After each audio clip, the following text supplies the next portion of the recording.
A goal, Chris Billy, Huddersfield Town. The most famous goal of Chris Billy's life. Is this the moment for Lee Fowler? It is. Take your place in Division 2, Huddersfield Town.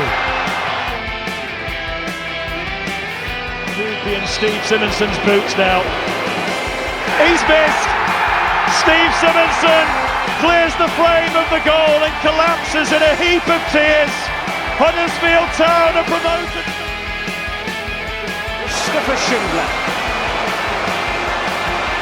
has a chance to write his name in Huddersfield Town legend. And he takes that chance!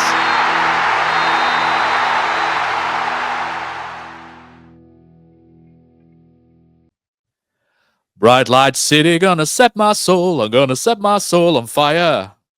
VIVA CHAV VEGAS. Yes, Viva Chav Vegas, Killer, and welcome back to the Andy Takes That Chance podcast. Drive in. It's Matt and Killer here to guide you through all you need to know ahead of Town's game away in the town of the sinful, where all of your vices are catered for and the depths of debauchery sink through the lowest and stinkiest sinkholes known to man. This week, Town have gambled on strikers, but can they finally find the goals to propel them towards the autos? Standing in their way is a team who were amongst the most impressive teams that we've met this season in Blackpool. Can Town gain revenge, or will it be repeat? Killer, what do you know about Blackpool, my good man? Nothing that I want to say when people from Blackpool may listen to this podcast, Matt. So I'm gonna keep myself to myself on this one. Well, I do call Blackpool Chav Vegas, but in fairness to people from Blackpool, it's not their chavs, it's ours that go there. So, they do have that. Well, Blackpool. So Blackpool were formed in 1887 via a breakaway group from the local St. John's FC when a chap by the name of Dick Swanbrick and his friends, including Dick Worthington and Reverend Jeffrey, decided that the local area needed a football team. It's a very great name, Blackpool. What a group of friends. It didn't take them long to strike up a fractious relationship with Preston either, as the following year the two clubs fell out over a disagreement about playing at a neutral venue in the Blackpool played in the Lancashire League until 1896 when they successfully applied to be in the Football League second division, but in 1899 failed to be re-elected and went back into non-league. In 1899 they also merged with South Shore FC and kept the Blackpool name but moved to South Shore's home ground of Bloomfield Road. Later that season they were then successfully re-elected back into the Football League and they have stayed there ever since. In the 1920s and 30s, Killer, Blackpool was Britain's most popular resort, which novelist J.B. Priestley referred to as the Great Roaring Spangled Beast. And roll forward 100 years, and there's a podcaster from Huddersfield calling it Chav Vegas. How times have changed, eh? Only 14,000 people lived in the town when the club were formed, but by 1951, the town had jumped to 147,000 residents. So it's a huge population boom in Blackpool. And that obviously meant that their attendances and league rankings jumped as well. So the club won the old second division in 1930, bounced between divisions 1 and 2 before settling into life as a top flight regular. And at that time, a pretty big old club. By the 1950s, Blackpool would enjoy bumper crowds of up to 38,000 and averages of 25,000 quite frequently, which is more than Huddersfield at that time. In May and June 1947, Blackpool ventured overseas for the first time with a 5-match tour of Sweden and Denmark. They opened with a draw with Malmo FC with George Dick. They love a Dick in Blackpool, scoring the goal. But that year, they managed to sign the great Stanley Matthews to supplement the goal-scoring striker they had in Stan Mortensen. And in this period in the club's history, they managed top-flight finishes of 5th, 3rd, 2nd in 1956 and 4th the year after. They reached the FA Cup finals in 48 and 51 to lose, but then won the FA Cup in 1953, Killer, in what is known as the Matthews Cup final, the Stanley Matthews Cup final, isn't it? So it's really good if you can find the old footage. And one of the most famous games in FA Cup history as well. So after the Matthews period came a slow decline and relegation back to the second tier, only to get promoted behind Huddersfield again in 1970. So they went back down again the following season, and since then they've had one Premier League season in 2011 under Ian Holloway. So aside from the FA Cup and second division title win, The club have won the Football League trophy twice in terms of honours and a couple of promotions and playoff matches as well. So as well as Stanley Matthews and Stan Morrison, Jimmy Armfield is probably their most beloved ex-player, and people will remember Jimmy Armfield as well as quite a nice old man who used to be on the radio when we were kids.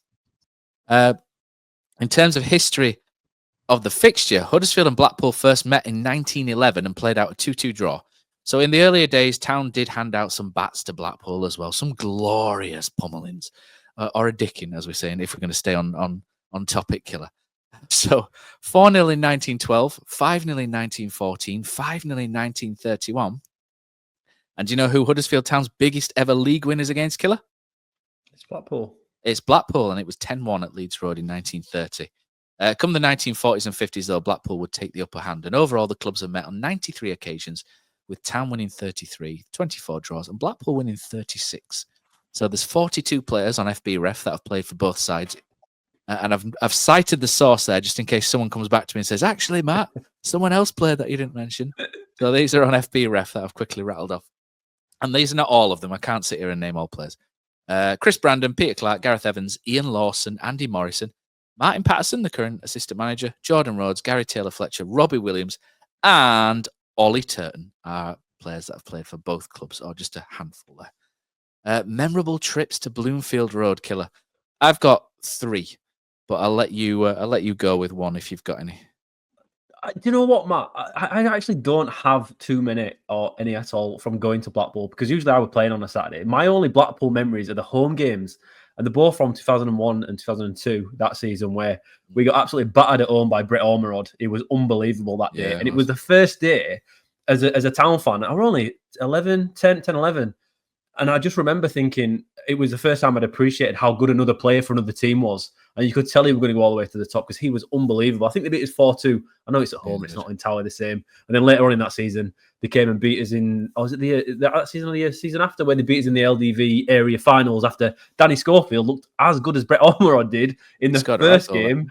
It was unbelievable in that game. And unfortunately, we lost, I think, for the first time to a golden goal in Towns. Is it Martin Bullock who scored, the ex-Barnsley winger? It was from an error from Gareth Evans for a change. Yeah. Imagine that. But yeah, they're only my memories, which obviously aren't at Bloomfield Road. Well, I've got 3. 3-0 Town won in 2021 on the way to the playoff season under Carlos Corberán. Josh Koroma scored an absolute thunder bastard that game. Chris Maxwell was in goal as well, clasping at thin air. And Jonathan Hogg scored that day as well. And I think the look of surprise on his face as he wheeled away was worth all the way. You know, it was just a great moment. Town winning 4-1 on the opening day in 1994 is a great memory. The away end's absolutely packed. I wasn't there, probably too young to go at that point. But Town won 4-1. Jepson scored a couple. Paul Reed as well. And it was just the start of a very special season under Neil Warnock. But I have to go back to 10 years ago, Killer, May 2015, whereby I took my missus to her first ever away game to Blackpool. I said, we'll go to Blackpool. We'll stay over for that. We'll get the train over, stay over for the night. You can watch an away game. It'll be a tame affair.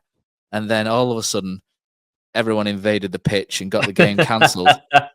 And I took this video from the day, Killer, that you may remember doing the rounds at the time.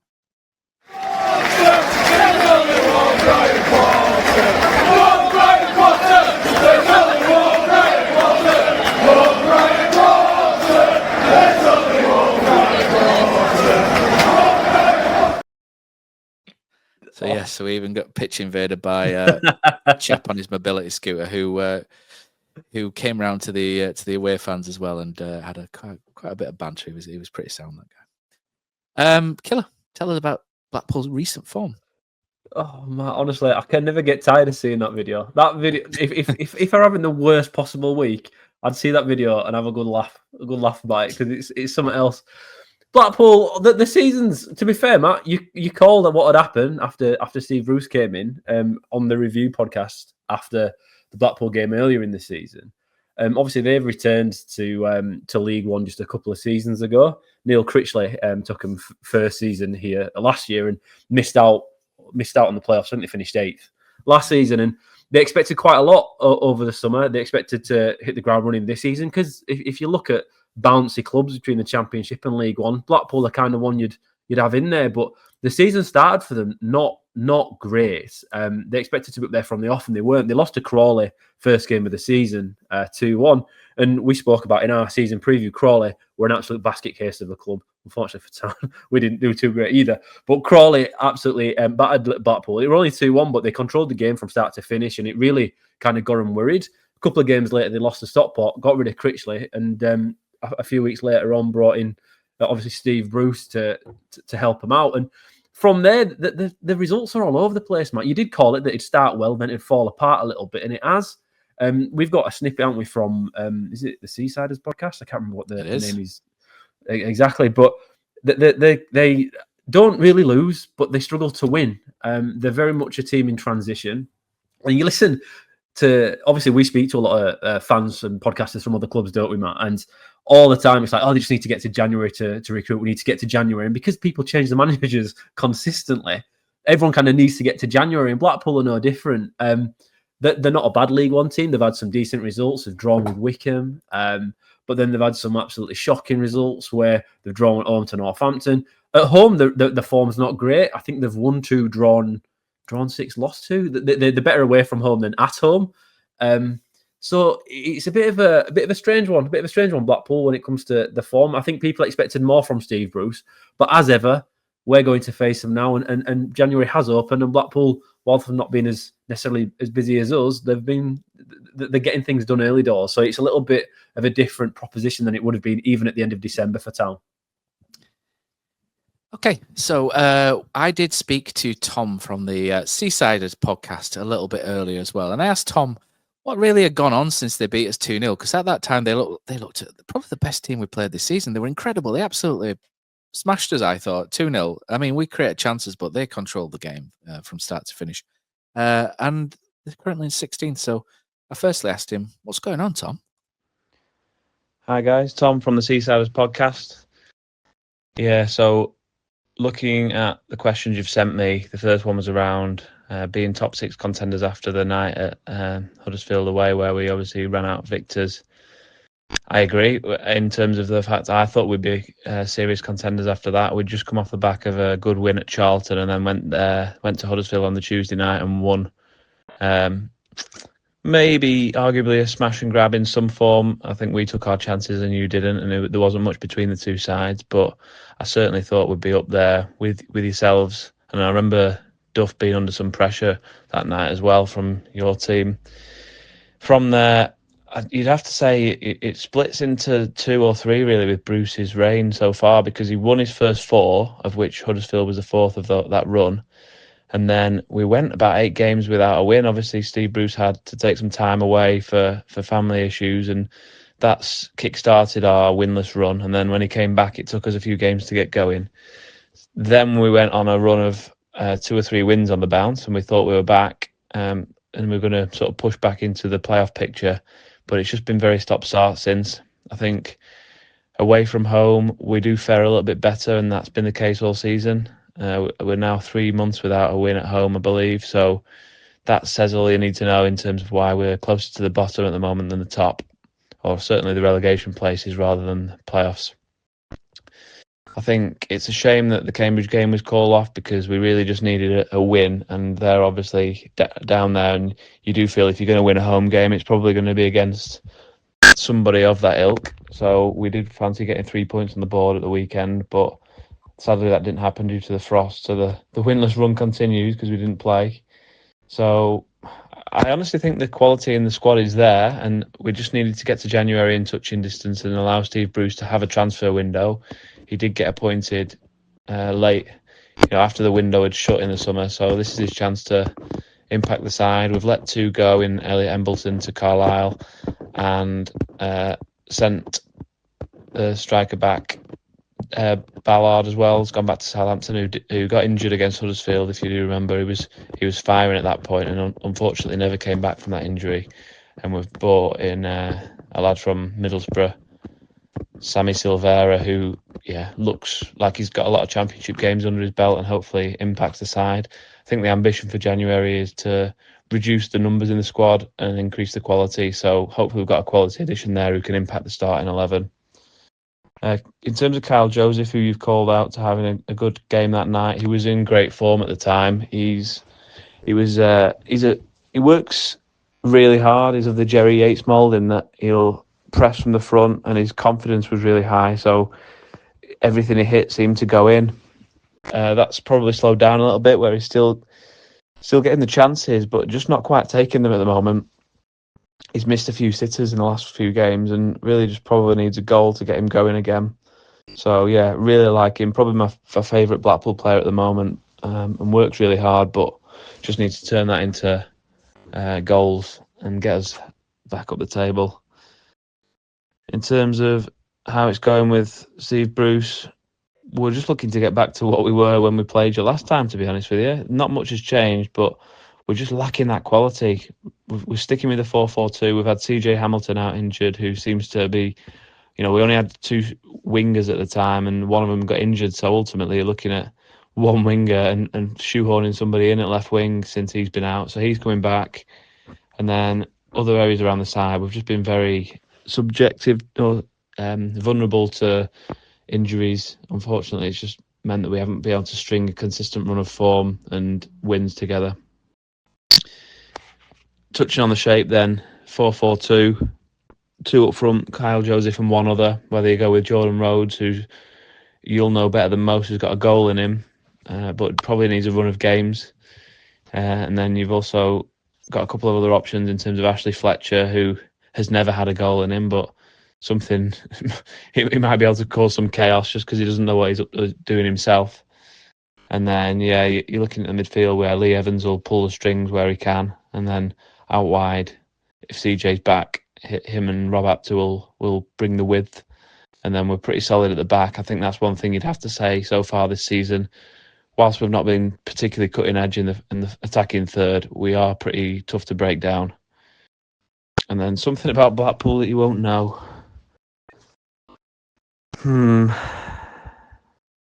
I think what I find interesting about our history is that we spent a lot of time in the top 2 divisions up until when we were relegated in the 70s. And when we got relegated, we actually spent about 35 years down in the lower leagues 1 and 2. So a lot of people think of us as a lower league club. And yes, of course, we've been that on and off in the last 30 years. But I think we've only actually been promoted to the Championship 3 times because the initial half of our history was up in the top 2 tiers. And then, yeah, we obviously had the Oyston reign where we spent all of the time in Leagues 1 and 2 up until the promotion season, ended up back down in League 2. And yeah, we got back 3 years ago, but unfortunately haven't been able to sustain that Championship route. But yeah, I think we see ourselves as a Championship club that deserve to be back there. I'm sure you've had similar history to us really in the last 20, 25 years, and you probably see yourself as a similar sized club to us where you're wanting to be in that bottom half of the Championship really is where we sit in our. If you looked at an average, since the Football League started, that's probably where we'd be sat. But yeah, good luck for the season. You're obviously having a better season than we are at the moment, and I think what we've found is if you can't make it back first season, you obviously tend to lose a lot of your good players to the Championship, as you'll know from last time you were down here, and it becomes harder and harder to get out of this league. So yeah, I hope you can bounce back and get back to the Championship while you've got a good core of the squad that was in the Championship and some other good recruits from other teams at this level.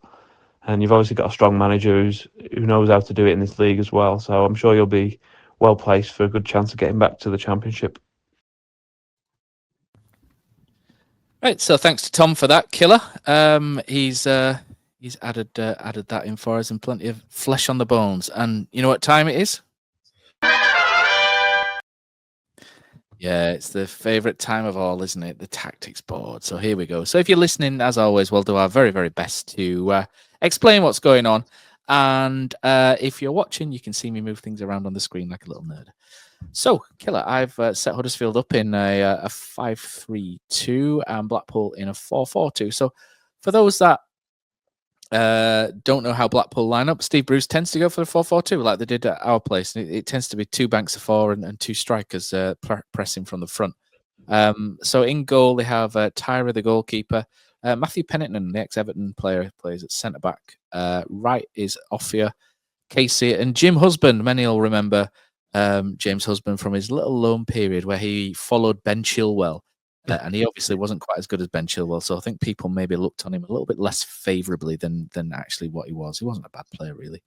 Midfield, Apter on the right, Evans, Morgan, Carey. So it's Evans, Lee Evans, the ex-Bradford player. He really controlled the game against us at our place. I thought he was phenomenally good, pinging the ball around. He had a really excellent game. I don't think he's hit those heights since. Up front, Kyle Joseph is their main man, and we're going to talk about Dion Charles in a moment, but I was going to write an article about what Huddersfield Town maybe need to do in this transfer window and launch our Patreon account with it, which is on the way. But Town have been incredibly quick, a bit of completely beating me to the punch. I think we've signed 3 players and completely got ahead of me. So fair play, Mr. Cartwright, Mr. Nagel, Mr. Edwards, and everyone. You have absolutely beaten me by a mile there, which is good, really. So they've got Kyle Joseph, who would have been a striker I would have recommended if we hadn't got Dion Charles. And then alongside him, we have Ashley Fletcher, who is a Keithley lad. So maybe he knows Matty Pearson, although he's a little bit younger, isn't he? So he's your target man type up front. Killer, Town, how they might line up here. We've obviously not had the press conference yet. So we're going to be keen to listen to what the injuries are like. But Nigel Lonvike's out injured, which takes away that kind of flexibility. So Town will either go with a back 3 of Hellick, Pearson and Lees, which is a very sort of, not cumbersome, but it's that experienced, deeper back 3 than you would have mentioned. I presume Hellick will be back from his norovirus or whatever it was that he had. So thankfully it was nothing too serious, or hopefully it wasn't anything too serious, touch wood. So they could go with this back 3. That doesn't have any pace, or it doesn't have any ball playing ability, which might mean Ollie Turton plays right wing back, because I don't think Sorensen's ready yet to come back in. Roskin is suspended and Miller's injured, so left wing back could be Karoma or Brody. I presume Brody might play right wing back and Karoma left. But what Town might actually do as well, so they could drop one of Pearson or Lees. And what Nigel Lonvike has done really well, and we really like Nigel Lonvike, don't we? I know some people have a go at him for being a little bit lackadaisical at times, but he's genuinely a really good footballer, is Nigel Lonvike. And he allows Town to shift from a 3 to a 4 at the back very, very quickly, because he can move into that full-back position. So what Town might do is they might replace him in that back line with Brodie Spencer. So what that'll allow Town to do, so maybe one of Pearson or Lees, or maybe even Hellick stays out of the side. So what they might do is they might have Brodie at left centre-back again. And what that'll allow Town to do is they'll have Turton on the right. So Turton will either play as a right wing-back or right-back. And they may have one of those in and out of possession systems. So where in possession, we might be a 3-5-2, out of possession 4-4-2. So it might just look like that out of possession matching their 4-4-2 up. And what Town will do is they'll have Kane and Hodge, I imagine, in midfield, because Kasumi won't be back yet. And then on the left, Karoma will be given less defensive duty, which is what you want, isn't it, really? Because Brodie will be behind him, and Brodie Spencer will tuck in, and he's got the pace to cover those gaps in there. And then Lees and Hellick or Pearson will sort of slide over, and Turton will just drop into that back 4. Or what they could do is or they could just play 3-5-2. But what happens there is Ben Wiles then plays like Adam Clayton used to do under Simon Grayson, whereby he starts defensively on the right-hand side, but he makes those runs behind the striker. And then the idea really is that your right fullback steps up and overlaps to provide that width. And then Callum Marshall drops off into a more wider place. And then you get a kind of a sort of triangle or a square, if you like, going on there, whereby the passing things can come. So I think that's how Town might line up. I think they might drop Brodie into that back line, because I think as the season's gone on, Killer, I think Michael Duff's become less conservative with the lineup. And like away at Cambridge, we expected him to go with that defensive back line, didn't we? And he didn't. He put Brodie in there as well to give us that pace and that outlet and that sort of agility, really, to sort of move systems. And I think that's might be what he'll do. So Brodie, I would imagine, will play that left centre-back, left-back hybrid role that Nigel Lonvite was doing, which allows us to keep Koroma on the left. It allows us to keep Kane trying to pull the strings in the middle with Hodge. And then Ben Wiles, I think he's less effective in this role, I'll be honest, because there's that travel time, isn't there, from right midfield to behind the front two, which just takes away that sort of that just takes away that sort of instant ability to pop up with that position in. So Ben Wiles will probably be less effective, but it doesn't mean that he doesn't play well there. And then up front, I think Callum Marshall will start. And I think he's going to throw Joe Taylor in from the start. I don't think Dion Charles, I don't think they'll both start. I think Joe Taylor will. He's been training with us all week. Dion Charles is coming a little bit, well, he's coming today, hasn't he? A little bit later. But I imagine that's how we'll go. What about you, mate? Yeah, I just want to make it known that it was only us of all the podcasts and all the reporters that called us moving to a back four. From it was you, basically, wasn't it? Yeah, it was me, Matt. It was me. Let's be honest. There's only one manager. It was me. I jumped on the train pretty quickly, didn't I? But it was, yeah. I think. But the thing with Michael Duff that's great is you look through his career and he's not done it before. But looking at the players we had, it became more apparent to a few of us that the only way you could make this team win and dictate possession and create chances without out and out forwards was switching to that back four, saying more guys forward. He's done it. And because of that, now we're on a massive run that the club obviously loves to keep telling us how many games we've gone unbeaten. But it's really working for us. And I'm with you, Matt. I don't think you can go with the same system we had last time against Blackpool, which was that 3-5-2 or 5-3-2, however you want to describe it. Because Blackpool, with a very regimented 4-4-2 that's bread and butter, dominated that game. I don't care about chances created. You can just tell when you're watching it how the game's flowing. And there's very few games, I think, this season where we've been thoroughly beaten from the off. But Blackpool have probably done it, bar Birmingham, where we didn't even try, but as good as anybody. So we can't do it again. On our own pitch as well. On our own patch as well, like you say. And one thing Tom, I think, is missing on he didn't miss much because he did go on for quite a while there, Tom, which I absolutely love the in-depth that you gave us. But it's okay saying it worked for 4 games and it's not, and it's just not quite clicking. What's happening is everybody else has worked out that's the way Bruce is playing with a very select few players. So you kind of adjust to it because you've got it on tape and you can see what they're doing. Duff's got that. And Blackpool are synonymous for having a weak left-hand side this season. They've really struggled down that left-hand side. But most of the goals that they concede are actually, they dominate games. If you look at how much possession they've had overall, they've had 53% in most games. And considering they're in the bottom half of the table, that's quite uncommon, right? But what they give goals away at is overplaying on the back line. And now for us, our strikers, I guess, that are going on to shortly, are going to be quite pressing. We're going to have a new press. And if you can do that with a back four, which becomes a back two when you're pressing high, because obviously your fullbacks get further forward, it's perfect for Town to be able to press high. And I think it's going to be a very different game to the one that we had at home. But for me, Matt, I'm with you. That hybrid back four, back five, it has to be in play for this weekend because last time it didn't work. And we're in a different stage of our kind of growth model where we can dictate games now a little bit more. We're the highest team in the league when it comes to big chances created and expected XGs per game. And you can take extra risks when you know in the back of your mind that you will create chances. Yeah, you'll give maybe an extra one away because of it, but you've got enough in you to create. And especially with our new weapons that we've got available to us, Matt. I'm with you. I think Joe Taylor will get the nod, but between Taylor and Charles, both haven't played too much recently either. So it's a perfect kind of game where one will get 60 minutes and the other 30. You can kind of swap halfway through. And Marshall, to me, Matt, deserves to start because he's been the best striker we've had this season overall, I think. But yeah, I'm with you with that kind of lineup, mate.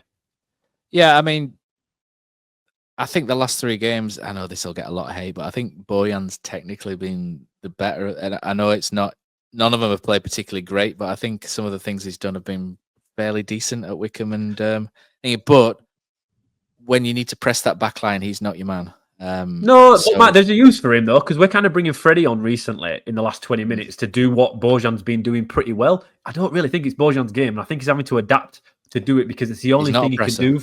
He's not a runner, to be fair. He's not a sniffer. He's not a runner. He's not a presser. But he can come deep and kind of lay that. Yeah, drops into slot. It drops into holes. He can do that. And I think it's going wrong. This podcast here. There's too much dicks and dropping into holes. It's going very badly wrong. It is, Matt. But with Bojan, he can drop in there, and there's a role for him to play, especially with the new recruits that we've brought in.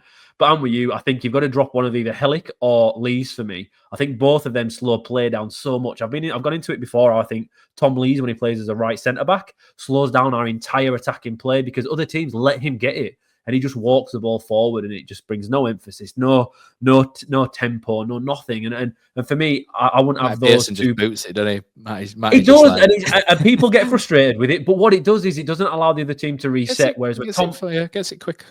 Whereas Tom Lees gets it, sits down, takes a cup of tea. It's really slow and it allows other teams to set in. Whereas when he plays as a centre back, it doesn't happen the same. So for me, Matt, back to let's have a good go with these new boys up top.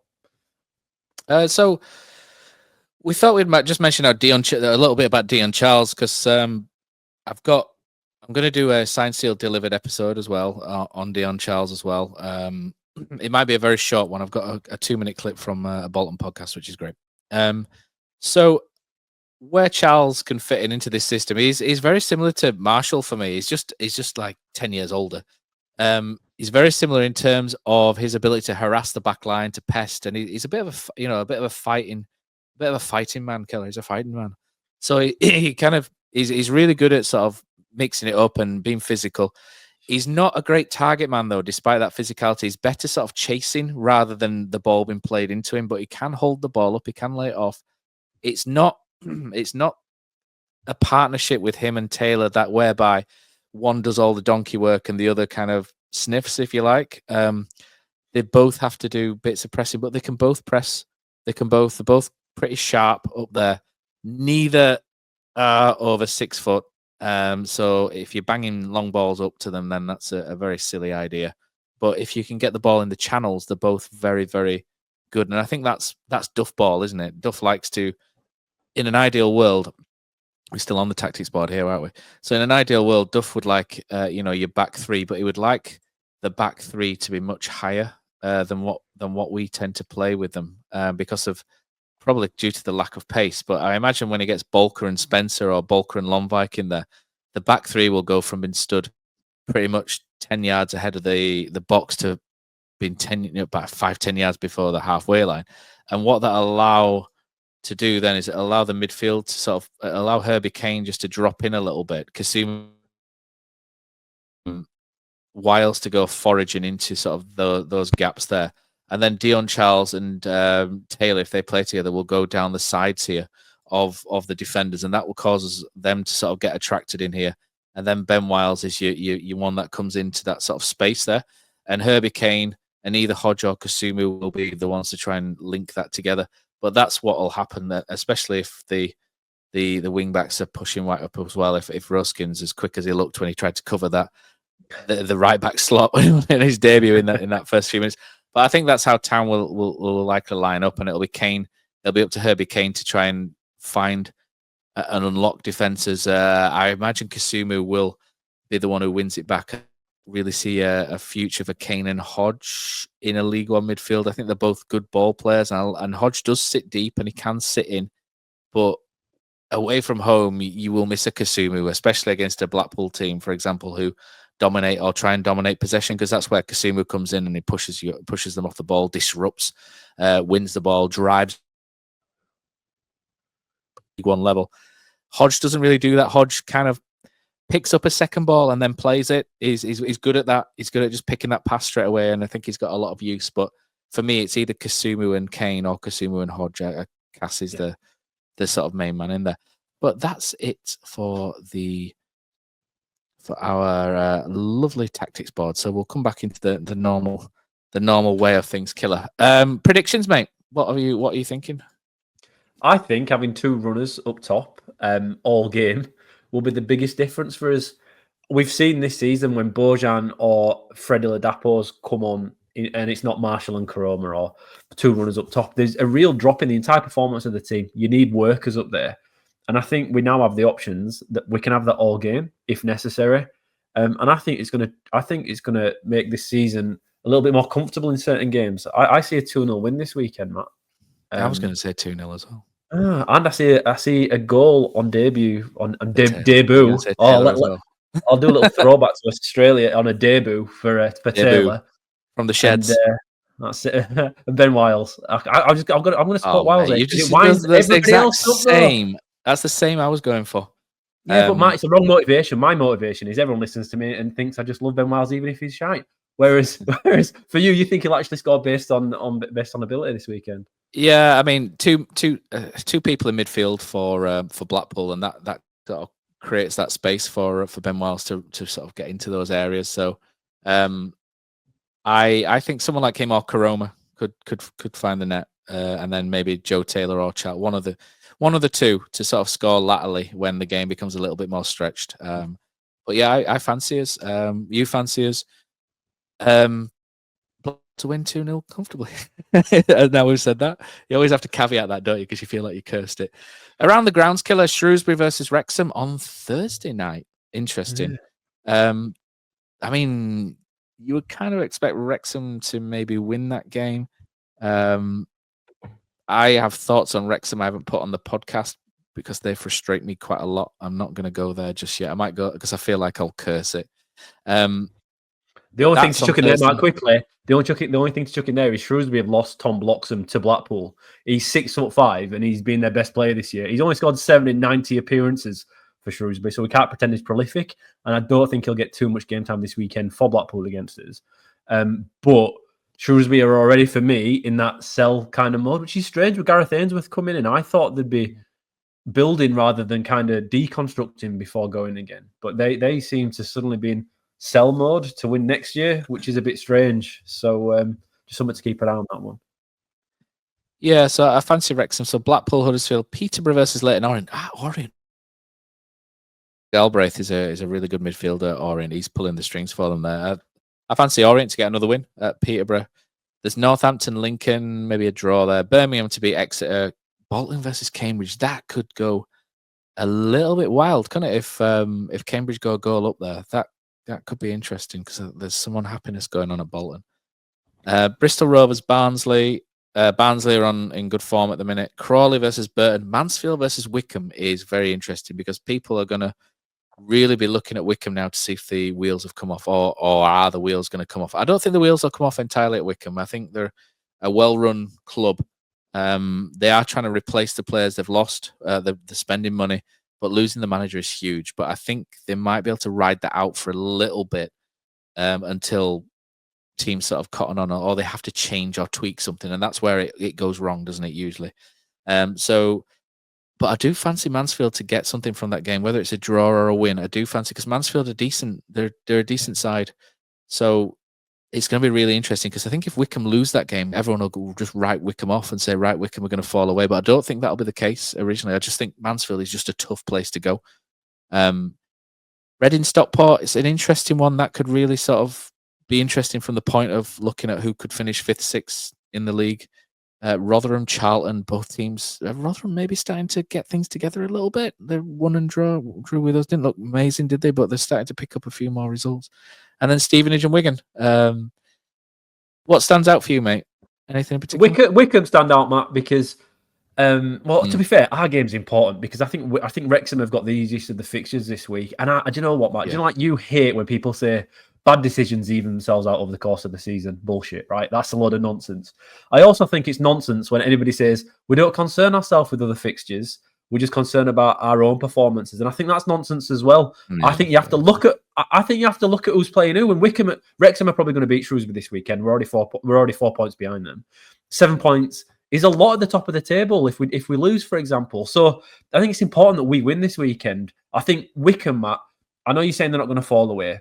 Sorry, the wheels are not immediately. Not immediately. But I don't think it has to. I don't think you have to have that much of a kilter in the wheel to make it top 2 unachievable. Like us. Wrexham, Birmingham and Wickham are that far ahead of everybody else, I think, when it comes to maybe not individual performances, but overall performances, and that's why we are where we are. Wickham, if they just lose the odd game here and there, they've lost, 2 players were recalled. Coney might not be there by the end of January. Okay, they're owned by a multi-billionaire, but they've lost a manager now as well. For me, I think Wickham will struggle I think they'll be top 6, absolutely, and will be a massive danger in the playoffs. but I don't think they'll be able to last in the top 2 with the team they have today. And now that might change, like you say, Matt, by the end of January because they have money. So for me, it's about what Wrexham can do, but I think they'll win. I think Wycombe will struggle because, like you say, it's a tough little game, that one. And it's just that now, Matt. I think for me, being concerned with Town, it's obviously looking at those top 4 games. I think this is going to be a weekly thing to see where we're at because it's quite strange, isn't it, Matt? Shall we do a feature? That's it. Yeah, we should maybe look at the top 4 teams where they're playing because it's such a big gap already. What is it between us and 5th place? It was about 8 last time I looked, but it might have shortened. It's still 8. Yeah, it's 5 now, but we've got a game in hand. That's it, yeah. Over Barnsley, and obviously Barnsley, we've seen them, and they're not doing bad actually. I don't think that they weren't very good against us, but they're on good form at the minute. Barnsley, they're not John Russell, bossing midfield for them. Top Mormon, what a bloke! He's amazing. We should never let him go. But no, I think it's just important to see what the top 4 are doing, and it's another weekend where I think we'll learn a lot by the end of it. But we just need to keep pace because it's already 4 points. The win at Wycombe's got us back into it. We've got to close that gap a little bit further. I think Birmingham are not to be worried about. They've got to go. Although that supercomputer prediction's fantastic, isn't it, Matt? 109 points each. Oh, wow. We don't need to worry anyway. What we're wasting our time doing drive-ins for? He says we're going to win every single game and draw 2. I think that was what he said, didn't it? On the supercomputer prediction. Amazing. Who did that? Which happy clappy pulled that one out? Because that supercomputer's got a secret Town tattoo underneath it. It must have, because nobody else could see that going. It's a strange one, isn't it? I think that's it for this week, mate. That's all we've got time for. So thanks to everybody for listening, and we'll be back with the review show. We're also trying to plan in a big fat quiz of the year as well that we're maybe going to do this weekend, which is going to be an editor's nightmare, I'll be honest, but I'll try and get that out as well for the weekend for something else for you to listen to, and we'll review 2024. So thank you very much, and we'll be back next week.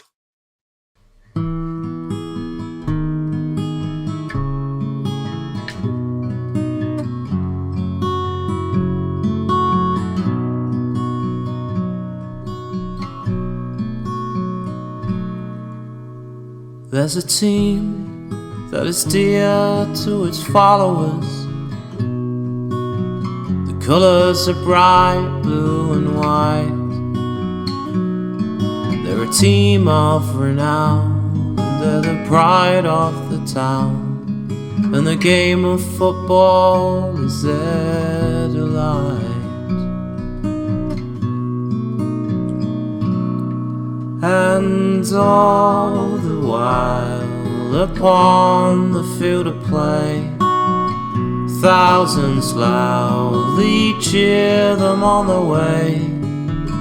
Often you can hear them say, who can beat the town today? And then the bells will ring so merrily, and every goal shall be a memory.